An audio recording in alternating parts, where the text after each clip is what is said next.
Flight চালু আছে।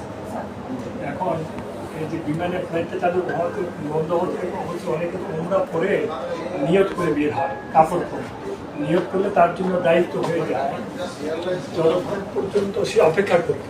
যদি না যেতে পারে তাহলে তাকে দিয়ে দিতে হবে, দম দিতে হবে। দম দিতে হবে কোথায়? মক্কা শরীফে দম দিতে হবে তার লোক দিয়ে।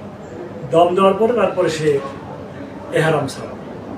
জানি না স্যার, এখন যেটা হয়েছে 24 ঘন্টার জন্য মাননীয় প্রধানমন্ত্রী স্থগিত রাখতে বলছেন। মাননীয় প্রধানমন্ত্রীর নির্দেশ তার কোনো বাধা